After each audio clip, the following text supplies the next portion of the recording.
Rolex Explorer 2 doesn't get as much attention as the Submariner or GMT, but the current version is still very difficult to get from the AD, even though it was released 10 years ago. So they're either making fewer of these or they're more popular than I think. In this video, I'll show some close-up shots of the pre-modern case and dial and show how it wears on the wrist.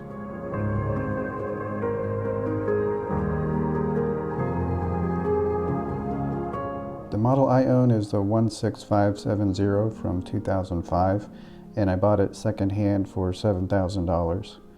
I had the white dial version before this, but I sold it because the white color didn't suit me as well and it made the dial look bigger. The dial is the standard gloss black with the round loomed hour markers, typical of the pre-maxi dial Rolex sports watch. It has the Mercedes hands and a red GMT hand with an arrow. No engraving on the rehaut since this was made before 2007.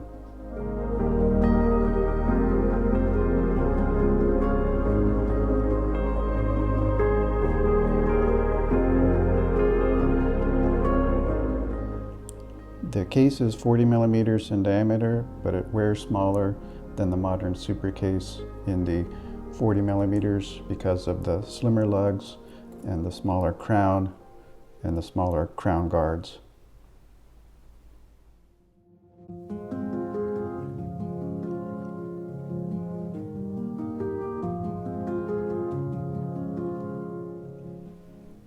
The fixed steel bezel has a nice radial brush pattern and it slopes downward, so it gives the illusion of being a thinner case, and it really does feel like it hugs the wrist. The font on the bezel itself is less bold than the modern version, and it's also more liable to wear away.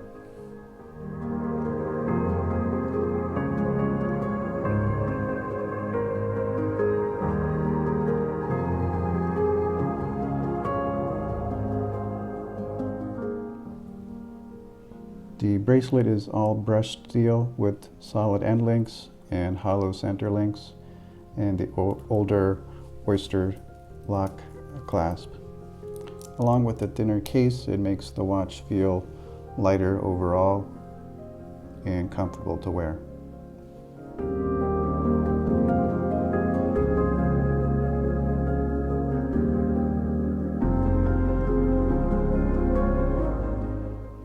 In conclusion, I admit I still prefer some of my other watches over this one, but this clean minimalist aesthetic still appeals to me. Very little color except for the red GMT hand, and it's almost monochromatic. Mostly brushed with a few polished edges. It doesn't sparkle. It exudes a tool watch character, and it's very lightweight and has a vintage feel. It pairs up well with its smaller brother, the Explorer 114270, which has an even simpler and cleaner appearance and can also be worn dressed up.